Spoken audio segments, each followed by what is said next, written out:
कृष्णाय वासुदेवाय परमान परमात्मने प्राणक्लेशनाशाय गोविंदाय हर नमो नमः। हरे कृष्णा। आप सभी को रमा एकादशी व्रत और आरती की हार्दिक शुभकामनाएं। आज कार्तिक मास के कृष्ण पक्ष की रमा एकादशी की संपूर्ण व्रत कथा आरती।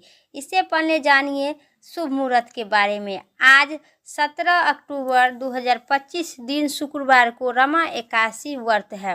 तो रमा एकादशी व्रत की मंचित और श्रद्धा भाव से इस कथा का पूरा जरूर श्रवण करें। बोलिए भगवान विष्णु की जय। इस एकादशी व्रत करने से इस दिन माँ लक्ष्मी सदा घर में कृपा बरसाती है। और इस रमा एकादशी जो दीपावली से 4 दिन पहले होती है, इस एकादशी को करने से आपको सुख शांति और समृद्धि बनी रहेगी। भगवान युधिष्ठिर ने पूछे, हे जनार्दन, आप मुझ पर बहुत स्नेह है, अतः कृपा पूर्वक बताइए कि कार्तिक मास कृष्ण पक्ष में कौन सी एकादशी होती है। भगवान श्री कृष्ण बोले, हे राजन, कार्तिक मास के कृष्ण पक्ष में जो एकादशी परम कल्याणमयी एकादशी होते हैं वह रमा नाम से विख्यात है।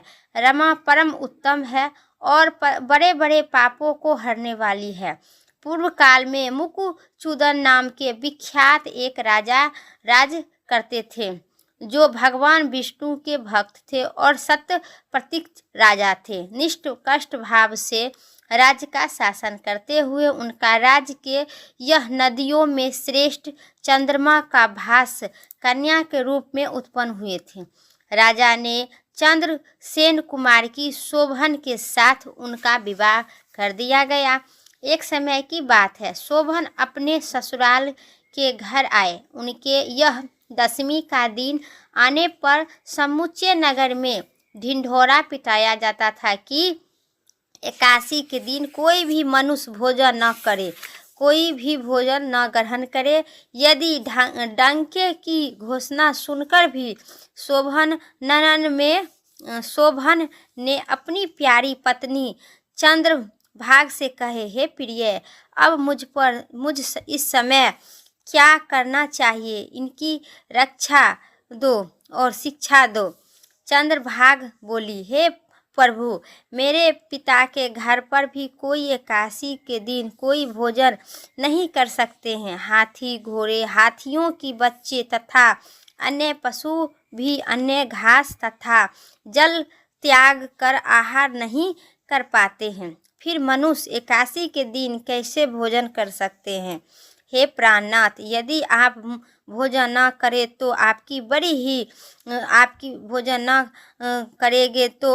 बड़ी ही निंदा होगी भोजन करने पर, इसीलिए आप भोजन न करें। इसी प्रकार मन में विचार करने पर अपने चित्त को ढूंढ कीजिए। और शोभन ने कहा, हे प्रिय, तुम्हारा भी कहना सत्य है, मैं भी आज उपवास करूँगा। देव का जैसा विधान होगा वैसा ही करूँगी। भगवान श्री कृष्ण कहे, इसी प्रकार निश्चय करके शोभन ने व्रत का नियम का पालन किए।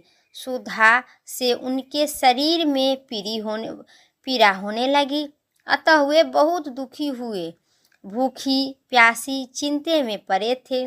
सूर्य अस्त हो गया, रात्रि आई तो हरि पूजा परायण तथा जागरण में आसन भक्त वैष्णवजन और भक्तजन मनुष्य का हर्ष बढ़ाने वाली तथा परंतु रात्रि की शोभा बढ़ाने वाली शोभन के लिए अत्यधिक दुखदायिनी हुई।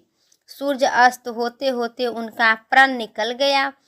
राजभर में मुकुचुदन के राजोचित कष्ट से शोभन का देहांत हो गया। चंद्रभाग पति का परलोक की कर्म करके पिता के घर हमेशा के लिए रहने लगी। निष्ठ कष्ट रमा नाम की एकादशी व्रत के प्रभाव से शोभन मंदराचल के शिखर पर बसते हुए परम रमणीय देव पुराणों प्रातः हुआ। वह शोभन द्वितीय कुबेरिक भांति शोभा पाने लगे। राजा मुकुचुदन के नगर में शोभन शर्मा नाम से विख्यात हुए। एक समय ब्राह्मण रहते थे। वे तीर्थ यात्री के संगम पर घूमते हुए वहाँ पर पहुँच गए। कभी मंदिराचल पर्वत पर गए, वहाँ शोभन दिखाई देती है। राजा के दमदम के पहचान कर दामाद को पहचान कर वे उनके सामने गए। शोभन भी उस समय दृष्टि श्रेष्ठ शोभन शर्मा को आया जान शीघ्र ही आसमान से उठकर खड़े हो गए और प्रणाम किए। फिर कर्म अपने सरगुण राज मुकुचूदन प्रिय पत्नी चंद्रभाग तथा समस्त नगर का सकुशल समाचार पूछे।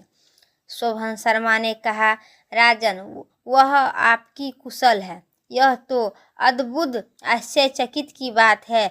ऐसा सुंदर और विचित्र नगर तो कहीं किसने भी नहीं देखा होगा। बताओ तो सही, तुम्हें इस नगरी में प्राप्त किस प्रकार हुई।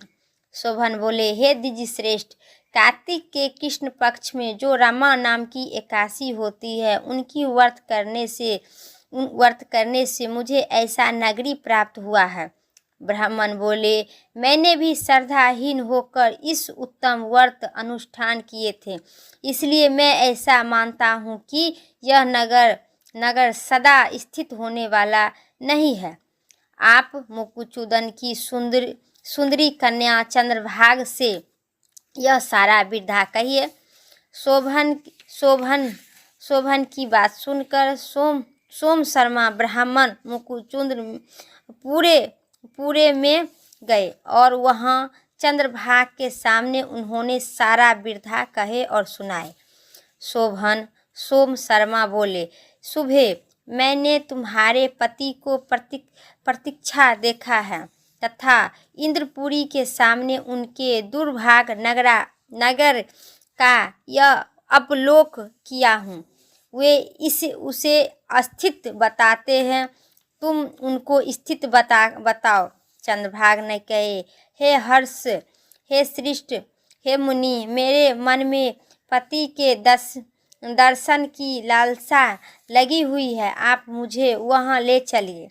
मैं भी उनके व्रत के पुण्य से उस नगर की स्थित बन पाऊंगी। भगवान श्री कृष्ण कहते हैं, राजन, चंद्रभाग की बात सुनकर सोम शर्मा उसे साथ ले गए। मंदिरा पर्वत पर निकट वामदेव मुनि के आश्रम गए। वहाँ ऋषि के मंत्री शक्ति तथा एकादशी के फल स्वरूप देखते हुए वहाँ पर उनके जाते हुए रोक दिए और पूछने लगे, आप कौन हैं। पूछकर सारा विधा सुनने के बाद सेब वन के प्रभाव से चंद्रभाग का शरीर दिव्य हो गया तथा उसने दिव्य गति प्राप्त कर ली। इसके बाद वह पति के सामने गए। उसी समय उनके नेत्र हर्षलाल खिल गया और अपनी प्रिय पत्नी को आई देखकर शोभन को बड़ी ही प्रसन्नता हुई। उन्होंने उसे बुलाकर अपनी वाम भाग में सिंहासन पर बैठा लिए। हे सतानंद, चंद्रभाग ने हर्ष में भाग कर अपने प्रियतम से यह प्रिय वचन कहे, नाथ, मैं हित की बात कहती हूँ, सुनिए। पिता के घर में रहते समय जब मेरी आस्था की बात कहती हूँ तो सुनिए। पिता के घर में रहते हुए 8 वर्ष से अधिक हो गई है। तभी से लेकर आज तक मैं जो 81 व्रत किए हैं और उनसे मेरे भीतर जो पुण्य चित्त हुआ है, उनके प्रभाव से यह नगर संकल्प के अंत तक स्थित रहेगा और तथा यह सब प्रकार के मनोवांछित फल और वैभव से सुख समृद्धि होगी।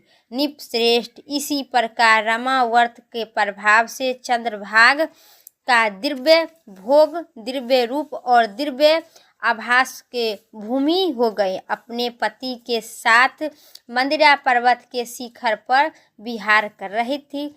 राजन, मैं भी तुम्हारे समक्ष रमा नाम की एकादशी का वर्णन किया हूँ। यह चितमणि तथा मधु कामधेनु के समान तथा मनोरथ के पूर्ण करने वाली। मैंने दोनों पक्षों के एकादशी का व्रत का पापनाशक महत्व बताया हूँ। जैसी कृष्ण पक्ष की एकादशी होती है, उसी प्रकार शुक्ल पक्ष की भी एकादशी होते हैं। उनमें भेद नहीं करना चाहिए। जैसे सफ़ेद रंग की गाय हो, काले रंग के भी गाय हो, दोनों को दूध एक जैसा होती है, उसी प्रकार दोनों पक्षों की एकादशी के समान फल देने वाली है। जो मनुष्य एकादशी व्रत का महत्व सुनते हैं, यदि वह सभी पाप से मुक्त होकर श्री विष्णु लोक में प्रतिनिष्ठ होकर वैकुंठ धाम की प्राप्ति होते हैं। बोलिए विष्णु भगवान की जय। रमा एकादशी भगवान लक्ष्मी की जय। अब सुनिए एकादशी व्रत समाप्त होने पर एकादशी व्रत की आरती विस्तार से। कथा सुनने के बाद जया एकादशी के आरती जरूर सुने। इस आरती के सुनने से आपको कथा पढ़ने एवं सुनने से आपकी एकादशी फल की संपूर्ण फल की प्राप्ति होगी। बोलिए एकादशी माता की जय। ओम जय एकादशी माता मैया, जय एकादशी माता। विष्णु पूजा व्रत को धारण कर सकती मुक्त पाता। ओम जय एकादशी माता, तेरे नाम गिनाऊं देवी, भक्ति प्रदान करिनी। गण गौरव की देनी माता, शास्त्रों में वर्णिनी। ओम जय एकादशी माता। माघ शीष कृष्ण पक्ष की उत्पन्न विषतारी जन्मी। शुक्ल पक्ष में होए मोक्षदा मुक्तदाता बन आई। ओम जय एकादशी माता मैया, जय एकादशी माता। पूस के कृष्ण पक्ष की सफला नामक है। शुक्ल पक्ष में होए पुत्र दानंद अधिक रहे। ओम जय एकादशी माता। नाम सटतिला माघ मास में कृष्ण पक्ष आवे। शुक्ल पक्ष में जया कहलावे, विजय सदा पावे। ओम जय एकादशी माता। विजय फागुन कृष्ण पक्ष में शुक्ल पक्ष अमलकी। पाप मोचिनी कृष्ण पक्ष में चैती महाबली की। ओम जय एकादशी माता। चैती शुक्ल पक्ष में कामदा धन्य देने वाली। नाम बरुथनी कृष्ण पक्ष में वैशाख महाबली। ओम जय एकादशी माता मैया, जय एकादशी माता। शुक्ल पक्ष में होई मोहिनी, अपरा जेठ कृष्ण पक्ष में। नाम निर्जला सब सुख करनी, शुक्ल पक्ष रखनी। ओम जय एकादशी माता। योगिनी नाम आषाढ़ में जानो, कृष्ण पक्ष करनी। देव सैनी नाम कहावे, शुक्ल पक्ष धरनी। ओम जय एकादशी माता। कामिका सावन मास में आवे, कृष्ण पक्ष कहिए। सावन शुक्ल पक्ष में पवित्रता आनंद से रहिए। ओम जय एकादशी माता। अजा भाद्रपद कृष्ण पक्ष की परिवर्तनी, शुक्ल पक्ष परिवर्तनी। इंदिरा आसीन कृष्ण पक्ष में व्रत से भव, कृष्ण पक्ष में व्रत से भव सागर निकला। ओम जय एकादशी माता। पाप कुशा है शुक्ल पक्ष में आप हरनिहारी। रमा मास कार्तिक में आवे, रमा मास कार्तिक में आवे, सुख दया कर भारी। ओम जय एकादशी माता। देव उठनी शुक्ल पक्ष की दुख नाशक मैया। पावन मास करू विनती पार करो नैया। ओम जय एकादशी माता। परमा कृष्ण पक्ष में होती जन मंगल करिनी। मास में होए शुक्ल मास में होए परवर्तनी दुख दरिता हरिणी। ओम जय एकादशी माता। जो कोई आरती एकादशी की भक्ति हित गावे जन गुरु दिता स्वर्गवास आ निश्चय वह पावे। ओम जय एकादशी माता। मैया जय एकादशी माता। मेरा भी एकादशी माता की जय। विष्णु भगवान की जय। पार्वती पते हर हर महादेव। मेरा एकादशी की कथा आरती इतना ही तक था। वीडियो अच्छी लगे तो लाइक करें, चैनल पर नए हैं सब्सक्राइब करके कमेंट में एकादशी माता की जय, विष्णु भगवान की जय कमेंट बॉक्स में ज़रूर लिखें। और फिर अगली वीडियो लेके आते हैं, तब तक के लिए हर हर महादेव।